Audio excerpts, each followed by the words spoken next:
Setiap hari kita hidup di tengah hiruk-pikuk dunia.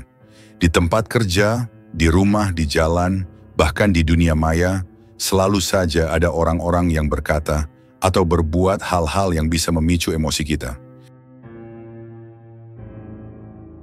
Entah itu rekan kerja yang suka menyepelekan, pasangan yang bersikap tak adil, komentar menyakitkan di media sosial, atau sekedar orang asing yang menyerobot antrean. Semua itu, jika tak kita sadari, perlahan-lahan mencuri ketenangan kita. Kita marah, kita frustrasi, kita kecewa. Dan yang lebih menyedihkan lagi, kita menjadi reaktif. Kita jadi mudah tersulut, mudah terganggu, bahkan oleh hal-hal kecil. Namun apakah harus seperti itu? Apakah kita harus terus menjadi korban keadaan?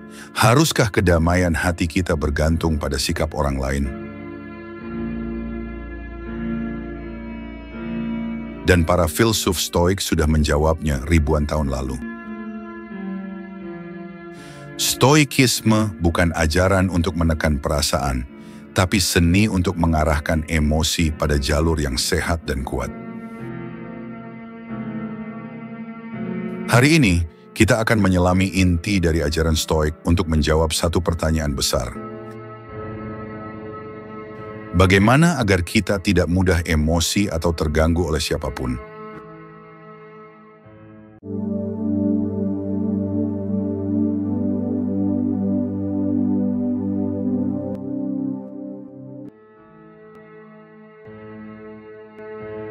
Satu, memahami sumber emosi kita.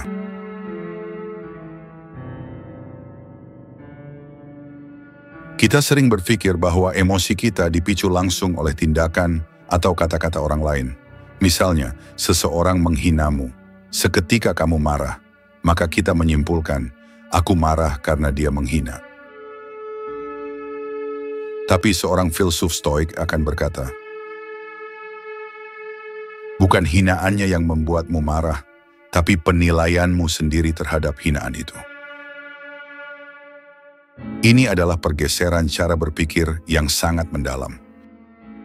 Karena jika emosi kita bergantung sepenuhnya pada sikap orang lain, maka kita hidup sebagai tawanan dunia. Kita menjadi budak emosi. Bayangkan hidup seperti itu. Setiap hari kamu hanya bereaksi, bukan memilih. Setiap kata orang mengendalikan detak jantungmu. Setiap sikap orang mengatur suasana hatimu. Maka kamu seperti daun kering yang ditiup angin. Kamu tidak berdiri di atas fondasi. Kamu goyah oleh hal yang sepele. Filsafat Stoik mengajarkan bahwa emosi bukanlah produk luar. Emosi lahir dari dalam, dari cara pikir, dari tafsir, dari harapan, dari ekspektasi. Kita marah karena kita berharap orang lain akan selalu adil. Kita kecewa karena kita menginginkan pengakuan dari semua orang. Kita tersinggung karena kita melekatkan harga diri pada komentar orang. Jadi pertanyaannya adalah, apa yang bisa kita ubah? Orang lain atau cara kita berpikir? Orang Stoik akan memilih yang kedua. Mereka mempelajari pikirannya sendiri. Mereka mengobservasi tafsir dan keyakinannya. Mereka mengganti asumsi. Dan dari sanalah muncul kekuatan sejati, kebebasan batin. Kebebasan bukan berarti bebas melakukan apa saja, tapi bebas dari keharusan untuk bereaksi atas segalanya. Ketika kamu mulai memahami bahwa emosi adalah refleksi dari pikiran, kamu tidak lagi reaktif. Kamu mulai tenang, kamu menjadi waspada, dan dari kewaspadaan itu, tumbuhlah kendali. 2. 5 pilar stoikisme untuk ketenangan.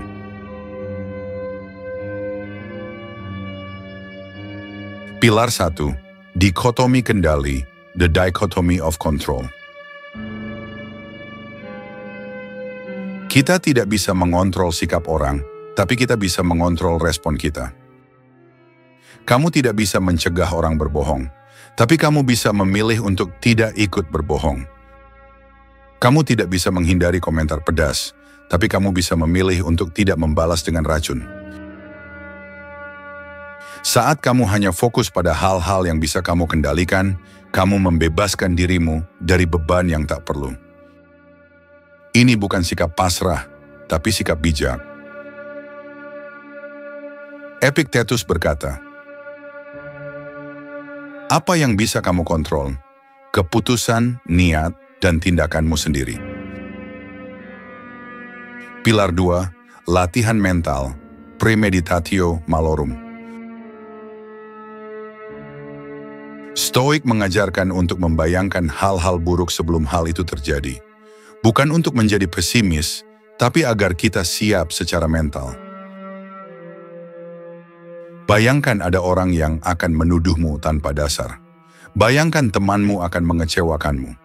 Bayangkan kolegamu akan merebut hakmu. Dengan cara ini, kamu tidak akan kaget saat gangguan benar-benar datang. Karena kamu sudah siap, kamu sudah kuat. Seorang stoik tidak berharap dunia menjadi lunak, tapi dia membangun batin yang keras. Pilar 3, ketahanan diri, self-sufficiency. Jangan gantungkan harga dirimu pada pujian orang lain, karena jika kamu hidup dari pujian, kamu akan mati oleh celaan. Stoikisme mengajarkan kita untuk menemukan nilai diri dari kebajikan, bukan dari validasi sosial. Seneca berkata, bukan siapa yang memuji kita, tapi apakah kita hidup sesuai nilai. Latih dirimu untuk menjadi cukup dengan diri sendiri. Kamu akan menemukan ketenangan yang tidak bisa dicuri siapapun. Pilar 4, disiplin emosi. Orang stoik bukan robot, mereka juga punya emosi, tapi mereka melatih diri untuk tidak dikuasai emosi. Saat kamu marah, tanyakan, apakah amarah ini membawa solusi atau hanya memperkeruh? Apakah aku akan menyesali reaksi ini nanti? Apakah ini sepadan? Dengan menjeda, kamu memberi ruang bagi akal sehat, dan dalam ruang itu muncul kekuatan untuk memilih reaksi yang bijak. Pilar 5, hidup sesuai alam, living according to nature. Stoikisme percaya bahwa manusia sejatinya makhluk rasional, maka jika kita hidup sesuai alam, kita hidup dengan akal bukan impuls. Marah adalah impuls, memaafkan adalah pilihan rasional, mengamuk adalah naluri, menerima dengan kepala dingin adalah kebijaksanaan. Jadilah seperti sungai yang mengalir.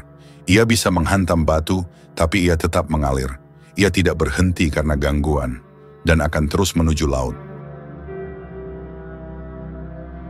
3. 4 latihan harian agar tidak mudah terganggu. Untuk menjadi pribadi yang kuat batin, kamu tidak cukup hanya tahu prinsip stoik. Kamu harus melatihnya setiap hari. Kebijaksanaan tanpa latihan hanya akan jadi teori kosong. Berikut adalah latihan harian stoik yang bisa kamu terapkan mulai hari ini. Jurnal malam. Ambil waktu 10-15 menit sebelum tidur. Tanyakan pada diri sendiri, hari ini, kapan aku kehilangan kendali emosiku? Apa yang memicunya? Apakah aku bereaksi atau merespon? Apa yang bisa kulakukan lebih bijak jika situasi itu terulang? Menulis bukan sekadar mencatat, tapi mengurai pikiran, menata emosi, dan memberi ruang untuk refleksi. Orang yang terbiasa menulis jurnal akan lebih cepat menyadari pola dalam dirinya, dan dari kesadaran itulah muncul pertumbuhan. Marcus Aurelius menulis hampir setiap malam. Catatan pribadinya menjadi meditation, kitab stoik yang abadi hingga hari ini. Latihan diam, disiplin batin. Setiap hari sisihkan waktu untuk diam. benar-benar diam, tanpa gadget, tanpa percakapan, tanpa distraksi.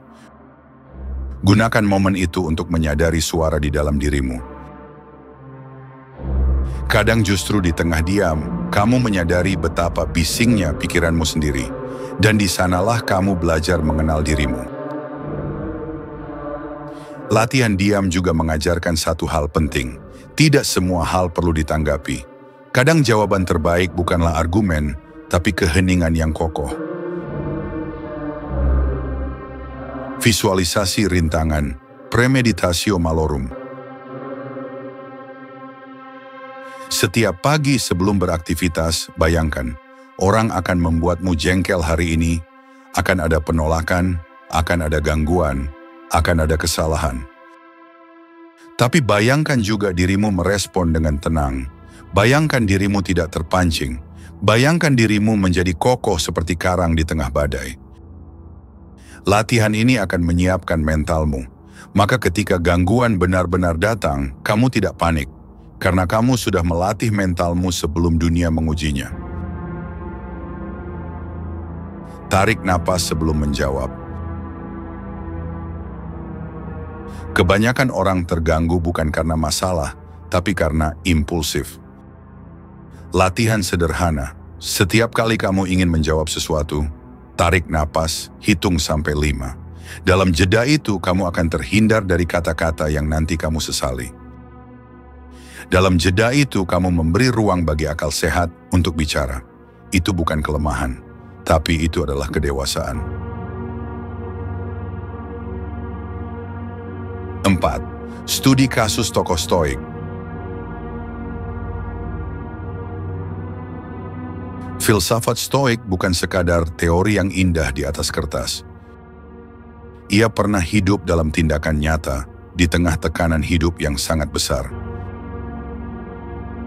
Mari kita lihat Marcus Aurelius, Kaisar Romawi. Bayangkan dirimu menjadi pemimpin tertinggi Kekaisaran Romawi.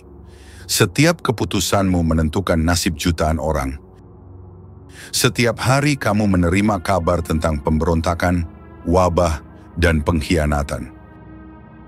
Kamu kehilangan anak-anakmu karena sakit. Kamu dikhianati oleh sahabat. Bahkan jenderal kepercayaanmu, Avidius Caesius, berusaha merebut tahta.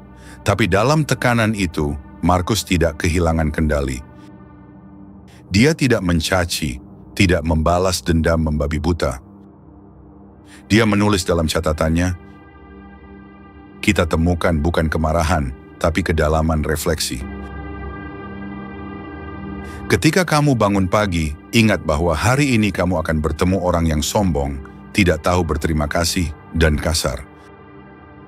Tapi kamu tidak boleh heran, mereka seperti itu karena mereka belum mengenal kebaikan yang sejati. Kekuatan Marcus bukan pada pedangnya, tapi pada pikirannya. Ia tidak menghindari tekanan, tapi ia memilih cara berpikir yang membuatnya tetap waras, tetap tenang, dan tetap bijak. Kita bukan kaisar, tapi kita bisa meneladani sikap mentalnya. Karena gangguan akan selalu datang, tapi respon adalah pilihan. 5. Modernisasi Stoikisme. Banyak orang berpikir Stoikisme sudah ketinggalan zaman. Tapi justru hari ini, di era modern, ajaran Stoik makin relevan. Dulu gangguan datang dari pedang dan perang. Hari ini gangguan datang dari notifikasi dan komentar. Kita hidup di dunia yang terlalu cepat. Setiap hari ada berita yang memancing emosi. Setiap jam ada perbandingan di media sosial. Setiap saat ada tekanan untuk membalas, menunjukkan, membuktikan sesuatu. Tapi justru di tengah hiruk-pikuk inilah, kita butuh stoikisme. Karena stoikisme mengajarkan bahwa kamu tidak harus membalas semua komentar, bahwa kamu tidak perlu membuktikan dirimu pada semua orang, bahwa ketenangan bukan datang dari menang debat, tapi dari menang melawan dirimu sendiri. Di tempat kerja, prinsip stoik bisa menjadikanmu pemimpin yang adil. Di media sosial, ia menjadikanmu pengguna yang sadar, bukan reaktif. Dalam relasi, ia mengajarkan untuk mencintai tanpa melekat, memberi tanpa harap kembali, dan menghadapi konflik tanpa meledak. Modern Stoik bukan orang yang kaku, tapi orang yang sadar kapan berbicara, kapan diam, kapan bersikap tegas, dan kapan mengalah demi ketenangan yang lebih besar. Tenang itu bukan bawaan lahir, tenang itu hasil latihan, dan ketenangan bukan tanda kelemahan, tapi simbol kekuatan batin tertinggi. Kamu tidak bisa menghindari gangguan, tapi kamu bisa memilih untuk tidak terganggu. Kamu tidak bisa membuat semua orang menyukaimu, tapi kamu bisa memilih untuk tetap jernih, bahkan saat dibenci. Ingat, emosimu adalah milikmu. Jangan serahkan kendalinya pada siapapun. Mulai hari ini, hiduplah dengan kesadaran. Berpikirlah sebelum bereaksi, dan jadilah manusia yang tenang, bukan karena dunia damai, tapi karena jiwamu kokoh. Karena sejatinya, tidak ada yang lebih berwibawa daripada jiwa yang tak tergoyahkan oleh siapapun.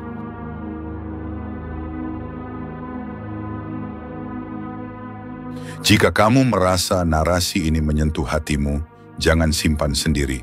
Bagikan kepada teman, saudara, atau siapapun yang sedang berjuang menjaga ketenangannya.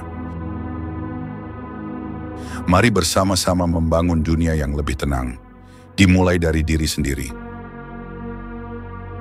Dan jika kamu ingin lebih dalam menyelami filsafat stoikisme, ikuti dan simak konten-konten selanjutnya. Akan ada lebih banyak pembahasan mendalam, latihan praktis, dan narasi-narasi yang bisa memperkuat batinmu. Karena ketenangan bukanlah tujuan akhir, melainkan cara hidup yang layak diperjuangkan setiap hari.